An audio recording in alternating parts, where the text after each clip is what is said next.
हरिशरण हरि ओम तत्सत। श्रीमते रामचंद्राय नमः। नमः परमहंसाय स्वादितचरणकमलचिन्मकरन्दाय भक्तजनमानसनिवासाय श्रीरामचन्द्राय नमः। वंशीविभूषितकरान्नवनीरदाभात् पीताम्बराधरुणबिम्बफलाधरोष्ठात् पूर्णेन्दुसुन्दरमुखादरविन्दनेत्रात् कृष्णात् परं किमपि तत्त्वमहं न जाने। वसुदेवसुतं देवं कंसचारूढमर्दनं देवकी परमानन्दं कृष्णं वन्दे जगद्गुरुं। गङ्गातरङ्गरमणीय जटाकलापं गौरीनिरन्तरविभूषत वामभागं नारायणप्रियं अनङ्गमदापहारं वाराणसीपुरपतं भज विश्वनाथं। प्रह्लादनारदपराशरपुण्डरीक व्यासि अम्बरीशशुकशौनकभीष्मदालभ्यान् रुक्माङ्गद अर्जुन वसिष्ठविभीषणादीन् एतानहं परं भागवतान् नमाम्यहम्। भक्त भक्ति भगवंत गुरु चतुर्नाम वपुए तिनके पद वंदन किए नाशहि विघ्न अनेक। बंदहु गुरुपद गंज कृपा सिंधु नररूप हर महामोह तम पुंज जासु वचन रवि कर।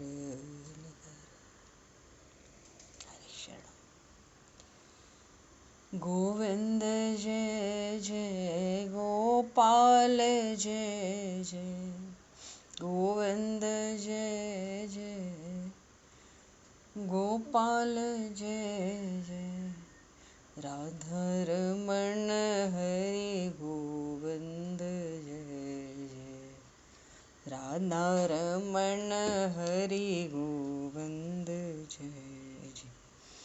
श्री राम जय जय ऋषिकेश जय जय श्री राम जय जय ऋषिकेश जय सीतारमण राम रघुनाथ जय जय सीतारमण राम रघुनाथ जय जय। गोविंद जय जय गोपाल जय जय राधारमण हरि गोविंद जय जय। श्री राम जय जय ऋषिकेश जय जय सीतारमण राम रघुनाथ जय जय राधारमण हरि गोविंद जय जय सीतारमण राम रघुनाथ जय जय। बोले श्याम रामचंद्र भगवान की जय। समूह राम दरबार की जय। श्री राधे कृष्णचंद्र भगवान की जय। श्री भागे बहरलाल की जय। श्री वृंदावन प्रेम धाम की जय। श्री पंडरीनाथ भगवान की जय। सब संतन की जय, सब भक्तन की जय, समस्त वैष्णवन की जय, समस्त पूर्वाचार्य चरणन की जय, समस्त संप्रदाचार्यन की जय। श्री सद्गुरुदेव भगवान की जय। गंगा मैया की जय, जमुना मैया की जय, सरजू मैया की जय, गौ माता की जय, तुलसी माता की जय, पृथ्वी माता की जय, काशी महारानी की जय। जय जय श्री सीताराम, जय जय श्री राधे श्याम। नमः पार्वती पतये हर हर महादेव। अनंत कोटि ब्रह्मांड नायक सर्वेश्वर पूर्ण परात्पर ब्रह्म असंख्य कल्याण गुणगण निलय भक्त वांछा कल्पतरु शरणागत वत्सल भक्त वत्सल दीनबंधु दया सिंधु यदुवंश में अवतंस लीला पुरुषोत्तम योगेश्वर भगवान श्री कृष्ण की महती कृपा करुणा से एवं महापुरुषों की भावमयी सन्निधि में, साथ ही आप सभी श्रद्धालु भक्त वैष्णवों की मंगल सन्निधि में, मानव जीवन का सर्वोत्कृष्ट फल भागवत गुणगान, भगवत गुण चिंतन का आनंद हम सभी आज से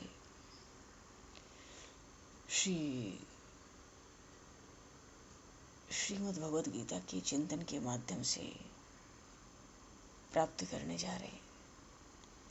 सर्वप्रथम आप सभी भक्तजनों के श्री चरणों में भगवत भाव से सादर वंदन, सादर नमन। आप सभी को यथा योग्य जय श्री राम, जय जय श्री राधे, हरि शरणम, जय जय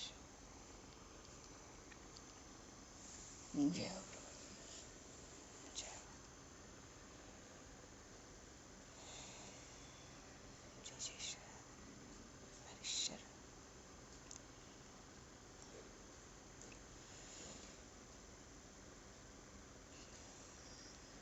जय श्री कृष्ण गोविंद हरे मुरारे, हे नाथ नारायण वासुदेव, जिह्वे पिब स्वामृतमित देव, गोविंद दामोदर माधवेति। श्री रामचंद्र चरणौ मनसा स्मरामि, श्री रामचंद्र चरणौ वत्सा गृह्णामि, श्री रामचंद्र चरणौ सरसा नमामि, श्री रामचंद्र चरणौ शरणं प्रपद्ये।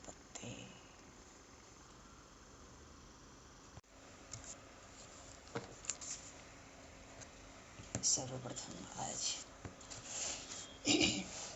अपरा एकादशी के ज्येष्ठ मास का कृष्ण पक्ष है। अपरा एकादशी है। सभी भक्त प्रेमियों को, भगवत भक्तों को खूब खूब बधाई, खूब खूब शुभकामनाएं।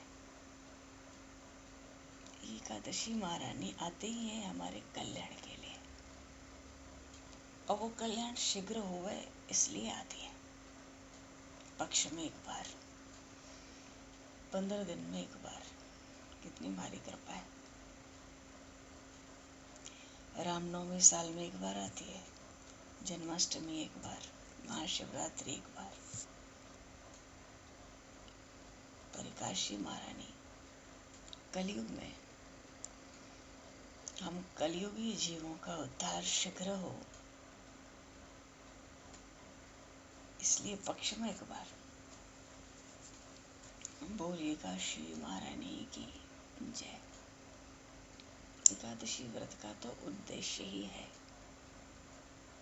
परमात्मा प्रेम की प्राप्ति, जीव का उद्धार, उसका आत्म कल्याण।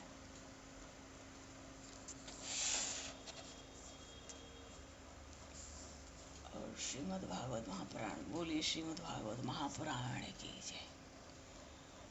आज तो विशेष रूप से श्रीमद् भागवत महापुराण का कीर्तन होता है, श्रवण होता है, और उसकी बड़ी भारी महिमा कही गई।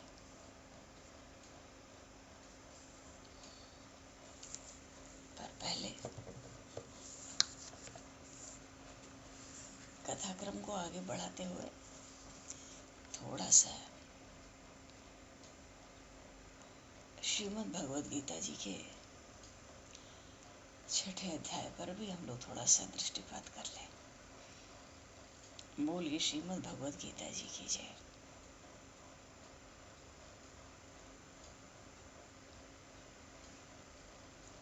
ये जो 6ठा अध्याय आत्म संयम योग का है,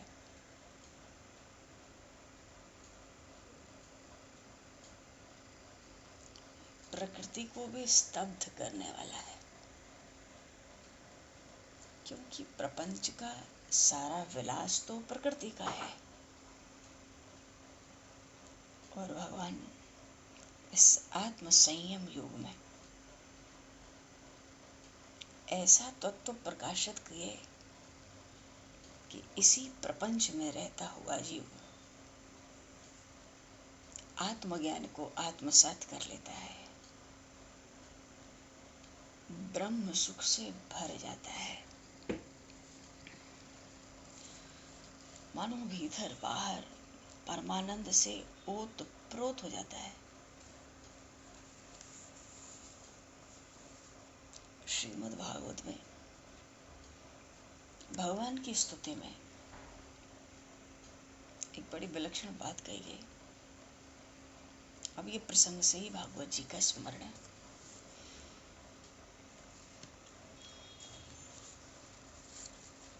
तमक्षरम ब्रह्म परम परेशम अव्यक्तम आध्यात्मिकम योगगम्यम अतीन्द्रियम सूक्ष्म मेवाते दूरम अनंत माध्यम परिपूर्ण मीडे। भगवान कैसे? अविनाशी अक्षर ब्रह्म, तमक्षरम ब्रह्म, अक्षर अविनाशी, और फिर सर्वव्यापक भी है, सर्वश्रेष्ठ भी है।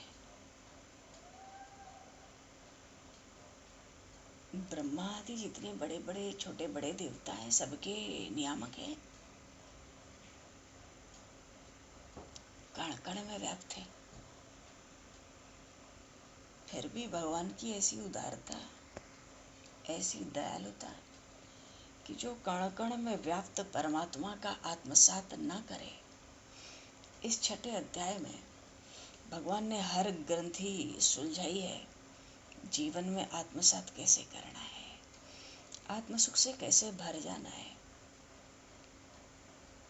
तभी तो इस छठे अध्याय में वेदों की भी बोलती बंद है। भगवान की मूल प्रकृति को भी विश्राम मिल गया, पर उनकी प्रकृति स्तब्ध रह गई।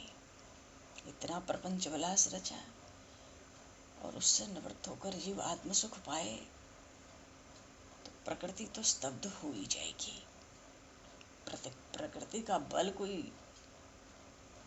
अजी अत्यंत विलक्षण है, बड़ा भारी पराक्रम, अतुलित बल। प्रभु का ही दिया हुआ बल है। प्रभु की प्रेरणा से ही वो प्रकृति भी काम करती है। तो भगवान इस श्लोक में भागवत जी में क्या कहते हैं? भगवान नहीं कह रहे स्तुति का श्लोक है। भक्त भगवान की स्तुति करते हुए कह रहा है, नाथ आप तो अविनाशी हो, सर्वव्यापक हो, सर्वश्रेष्ठ हो, सबके नियामक, कण कण में व्याप्त। फिर भी जो आपको कण कण में नहीं पा पाते हैं, मानो उस आत्म सुख को, उस ब्रह्म ज्ञान को गले नहीं लगा पाते, उनके लिए आप कण कण में तो अप्रगट ही रहते हो। फिर भी ऐसे जीव भी भक्ति योग के द्वारा आपको प्राप्त कर लेते हैं।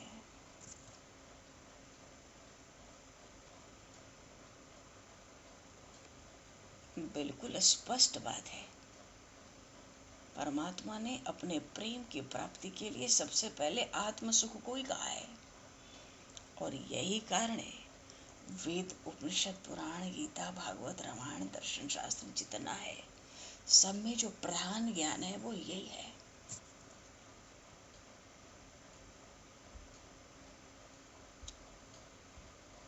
घट घट में रम रहा है वो, और न बात बने तो कोई संबंध भगवान से जोड़कर उस प्रेम का निर्वाह कर लो।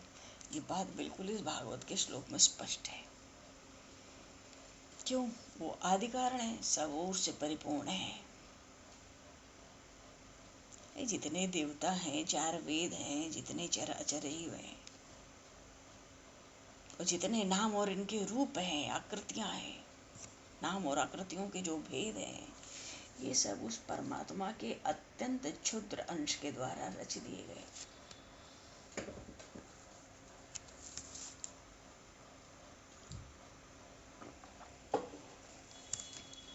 ऐसे ही आत्म सुख को आत्मसात करने की प्रक्रिया और उसके लिए संयम, ये छठा अध्याय का नाम ही है आत्म संयम योग।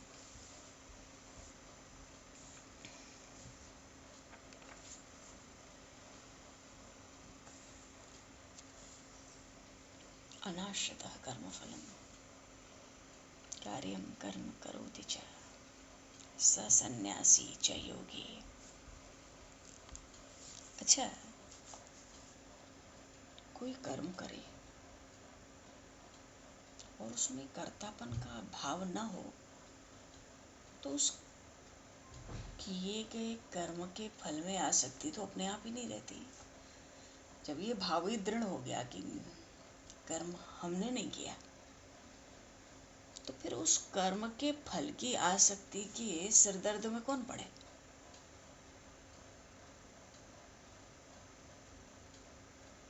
तो जो मनुष्य कर्मों का आचरण करता हुआ भी उनके फल से आसक्ति नहीं रखता, भगवान कहते हैं स सन्यासी च योगी, उसको योगी ही जानना चाहिए।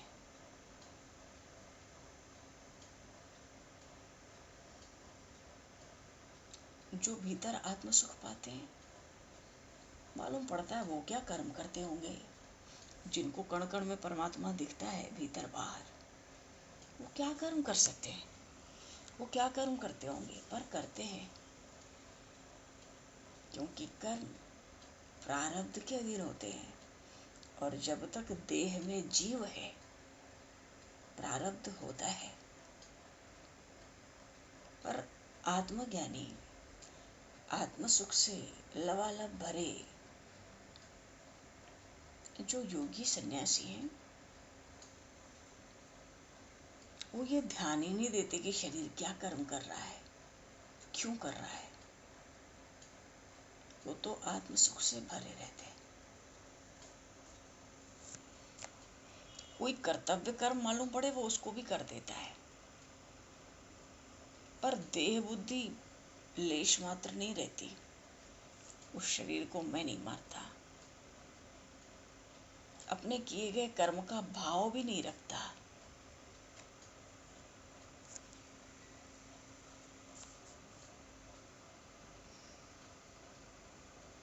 अब कर्म किया, कर्तापन का भाव नहीं, उस कर्म के फल में आसक्ति नहीं,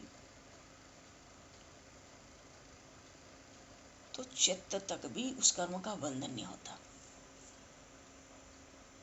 स संन्यासमिति प्राहुर्योगम तद्विद् पांडव। जो सन्यासी है, वो कहते हैं वही योगी है।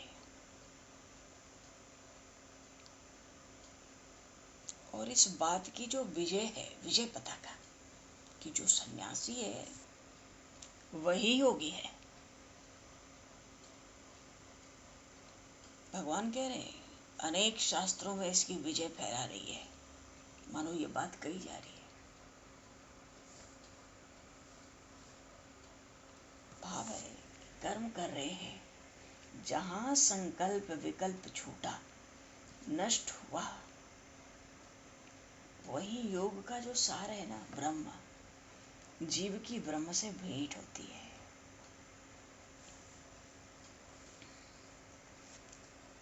फिर भी भगवान ने यही कहा कर्म कारण मुच्यते, कर्म का परित्याग कभी भी करना नहीं चाहिए। अरे जो कण कण में भगवान का दर्शन कर रहा है, जब वो भी कर्म कर रहा है तो अन्य जीवों की बात ही क्या है। सर्व संकल्प सन्यासी योगारूढ़स्थ दुच्यते। अब कोई मनुष्य है, उस मनुष्य के इंद्रियों के घर में अगर अब विषयों का आना जाना बंद हो जाए, या कह दें कोई आत्मज्ञान के कमरे में ही सोया पड़ा है, मानो जिसके मन में सुख दुख आके धक्का भी देते हैं, पर वो जागता नहीं, उसके बहुत करीब विषय भोग आ जाए, सो बहुत नजदीक आ जाए, फिर भी वो सोचता है कि ये क्या है, वहां स्मरण भी नहीं होता उसको विषय भोगों का। इंद्रियों को कर्मों में लगाता है, पर कर्म के फल में लेश मात्र आसक्ति नहीं है। तो ऐसा मनुष्य ऐसा लगता है निद्रा से युक्त है, नींद में है, अरे वो भीतर बाहर आत्म सुख से भरा है। तो निद्रा से युक्त लगेगा तो क्रिया शून्य दिखेगा।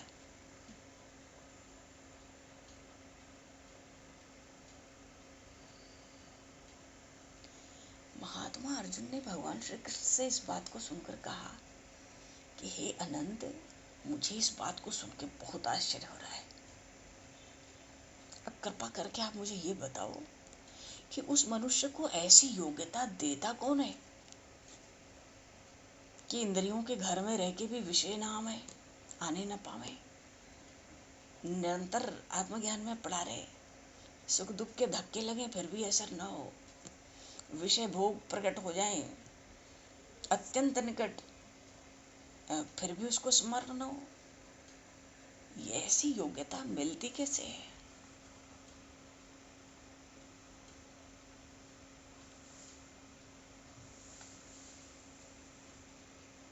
भगवान हंसने लगे। आत्मैव ह्यात्मनो बंधुरात्मैव रिपु आत्मनः। बात तो तुम्हारी सच में आश्चर्यजनक ही है। महात्मा अर्जुन ने प्रभु से कहा कि आपकी बात में बड़ा आश्चर्य लगता है, ये कैसे संभव होता है? भगवान कृष्ण हंस के कहते, मुझे तो तुम्हारी ही बात पर बड़ा आश्चर्य हो रहा है। अरे जो अद्वैत की स्थिति में है वो किसी को क्या देगा और क्या लेगा?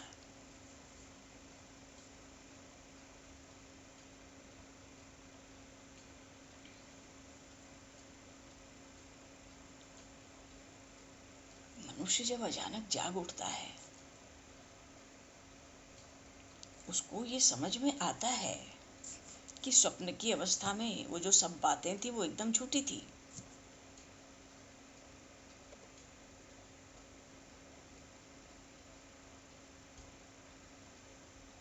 तो जहां अविद्या का नाश हुआ वहीं आत्मज्ञान हो जाता है।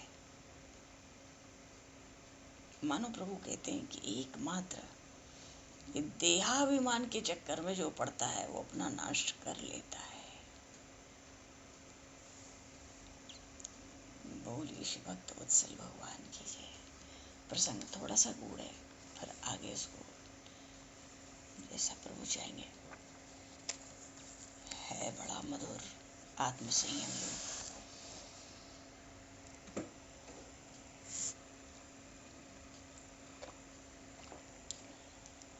बोलिए श्रीमद् भागवत महापुराण की जय। थोड़ा सा भागवत जी का स्मरण करते हैं ना।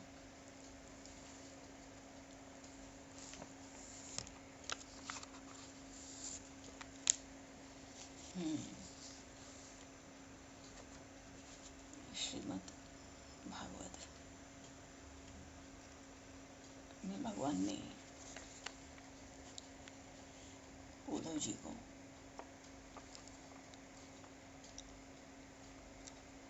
भक्ति योग का उपदेश दिया था।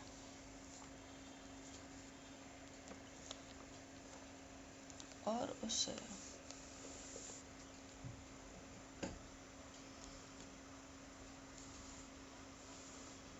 भक्ति योग में स्थान विशेष पर भगवान ने शुद्ध भक्ति का भी उपदेश किया। कितनी दुर्लभ बात है।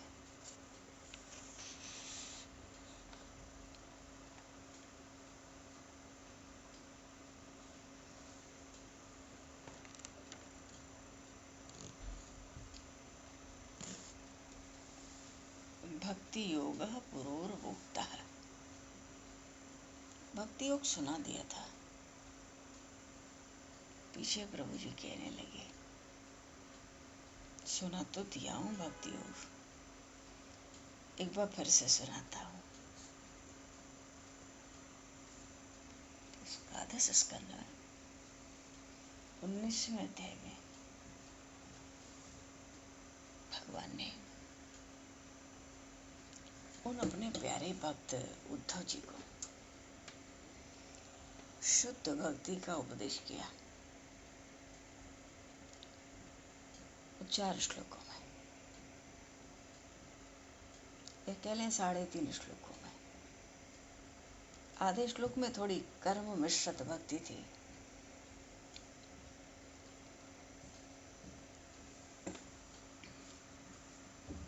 प्रभु क्या कहते हैं शुद्ध भक्ति का लक्षण?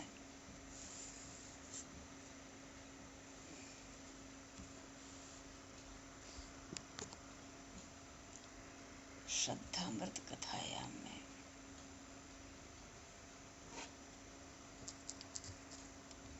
शश्वन मदन कीर्तनम परनिष्ठा च पूजायाम स्तुतिभिः स्तवनम मम।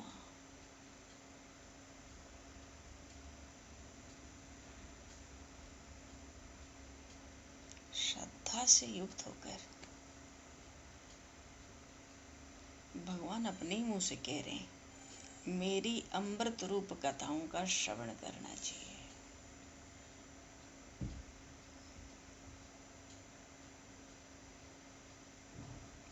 अब प्रभु आपकी कथा अमृत के समान है। हाँ, और जो देवता अमृत पीते वहां तो कथा नहीं होती। अरे इंद्र आदि जो श्रेष्ठ देवता हैं अमृत का पान करते हैं जो और अमर हो गए। हर 6 महीने में एक बार देवता अमृत पीते हैं, पर वो मरेंगे। अरे जहाँ पुण्य समाप्त हुआ आना तो यही मृत्यु लोक में पड़ेगा।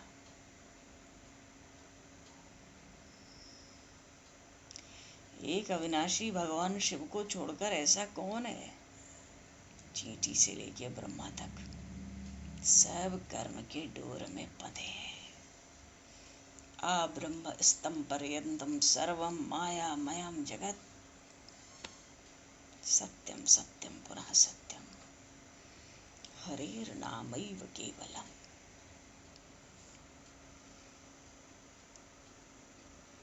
भगवान कहते हैं ये सब मरेंगे, ये अमर हैं। देवताओं का दूसरा नाम है अमर। भगवान शिव के पास गए थे कामदेव को मरवाने, देवता स्तुति करने, तो भगवान शिव ने कहा था, कहो अमर आप लोग कैसे आए? 6 महीना में अमृत पीते हैं। वही अमृत तो गरुण जी उठा के लाए थे। कोई रोक नहीं पाया गरुण जी को, रक्षा नहीं हो पाई, ले आए गरुण जी। अरे गरुण जी का पराक्रम बड़ा विलक्षण है जी।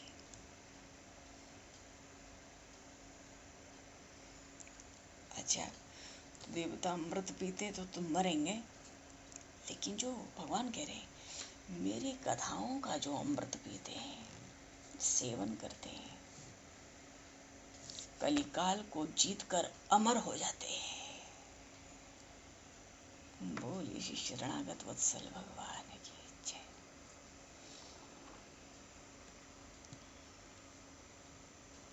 भगवान कहते हैं मेरी कथा का अमृत पान करने से, मेरे गुणों का गान करने से मेरे भक्त मेरे भाव में रंगकर उन्मत्त हो जाते हैं। मृत्यु को ही मार डालता है वो। मेरा भक्त अद्वैत भाव से मेरा नाम स्मरण करना है, कीर्तन का स्वानंद और फिर परमानंद डुबकी। क्योंकि भगवान कह रहे मेरे वजन से महापाप भस्म हो जाते, प्रायश्चित भी दूर भागता है, तीर्थ बेचारे गरीब हो जाते हैं, जब तक करने का संकट दूर हो जाता है। कीर्तन का घोष हुआ है। कीर्तन के घोष का श्रवण करके ये हम लोग के जो व्यवहार है ना, वहाँ का व्यापार है, वो भी बंद हो जाता है। भगवान भी वैकुंठ से दौड़ते हुए आकर सम्मुख आ जाते हैं।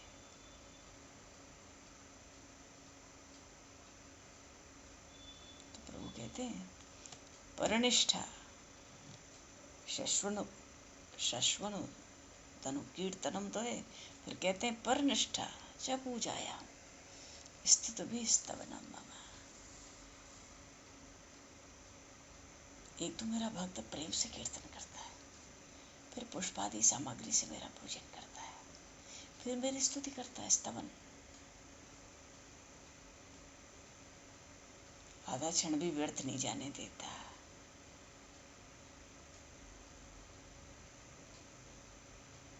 आदर परिचर्यायाम सर्वांगैर अभिवंदनम मदभक्त पूजाभ्यधिका सर्वभूतेषु मनमते। भक्त के पास जो पूजन सामग्री होती है वो क्या करता है? इंद्रियों को रोकता है। पूजन के विधि से हरि कीर्तन में वाणी लगा देता है, ध्यान में हृदय लगा देता है, आठों अंगों से लेटकर साष्टांग प्रणाम करता है। मानो बड़े आदर बड़े प्रेम से मेरा भक्त मुझे भोग की वस्तु अर्पित करता है। अरे प्रतिमा तो मेरी जड़ मूर्ति है, मेरा भक्त मेरी चेतन मूर्ति है। इसलिए सर्वभूतेषु मनमते है।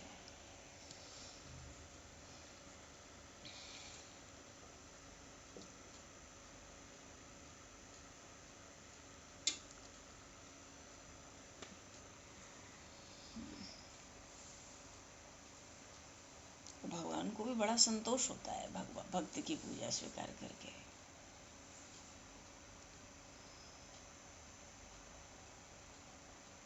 भगवान का तो समस्त प्राणियों में भाव है। प्राणी मात्र के आधार भिन्न भिन्न है, फिर भी आत्मा तो उनके मूल स्वरूप में निश्चित ही रहती है, निश्चल होकर रहती है। अब आग का अंगारा हो, अग्नि का, छोटा हो बड़ा हो टेढ़ा हो सीधा हो, फिर भी अग्नि तो एक ही होती है ना सब में। अग्नि एक ही होती है। अब दीवार पे तरह तरह के चित्र बना दिए जाएं, अनेक आकृतियां दिखाई पड़ती हैं, पर देखा जाए तो दीवार तो एक ही होती है। तो वो कहते हैं मैं एक ही परमात्मा समस्त प्राणियों में हूं, ये निश्चित जाना। सर्वभूतेषु मनमति है। भगवान शुद्ध भक्ति का लक्षण बता रहे हैं।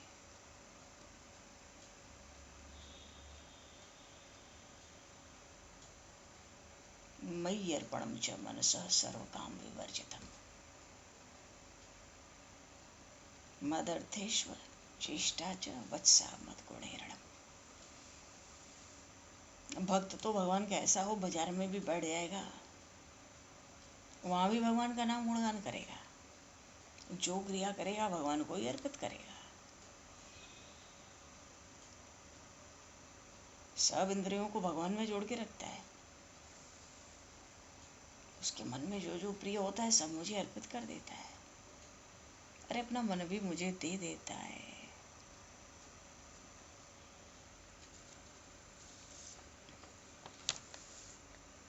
मदर्थे अर्थ पर त्याग। ये श्लोक बड़े सुंदर हैं पर बहुत संक्षेप में। बस सार बात क्या है, आखिरी में प्रभु चौथे श्लोक में कहते हैं कि भक्ति योग में ही शुद्ध भक्ति का उपदेश हुआ।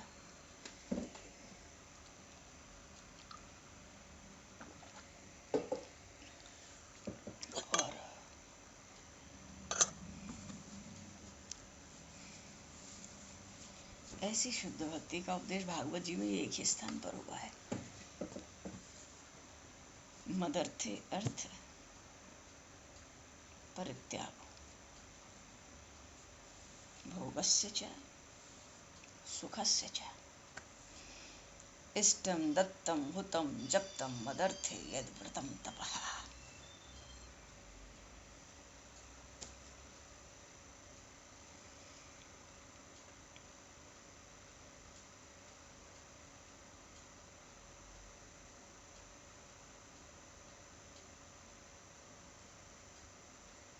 जो करता है, जो भगवान के प्रेम में होता है, उसको संसार सुख याद नहीं आता। जो करता है जप तप व्रत नियम अग्निहोत्र यज्ञ कुछ भी दान तप सब भगवान की प्रसन्नता के लिए। भगवान विश्वात्मा है ना। अन्नदान भी करता है तो भगवान की प्रसन्नता के लिए। भगवान के भजन में वो सुख है जिससे सब संसार का सुख भूल जाता है। हृदय में भगवान स्थित है, वहीं पे आह्वान कर लेता है, फिर भोजन कराता है। भोजन करता है कि कौर पे मेरा स्मरण करता है, स्वाहा स्वाहा। वो जो अन्न खाता है वो भी ब्रह्मार्पण हो जाता है। मानो भक्त अपने सब कर्मों को मुझे अर्पित करता है।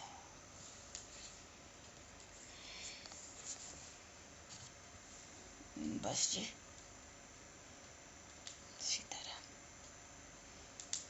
बोले श्रीमद् भागवत महापुराण की जय। अभी जागरण में मिलना है ना, थोड़ा कुछ वहाँ जितना प्रभु चलाएंगे। बोले काशी महारानी की जय। श्रीमद् भागवत महापुराण की जय। श्रीमद् भगवद गीता जी की जय। सब संतन की जय। सब भक्तों की जय। सद्गुरुदेव भगवान की जय। जय जय सीताराम। भगवान समय को दशरथ करते हुए आज यहीं पर वाणी को विराम। भाग्य पुष्पांजलि प्रभु जी के श्री चरणों में सादर समर्पित। आप सभी को भी यथायोग के जय सिया राम, जय श्री राधे। हरि शरणम।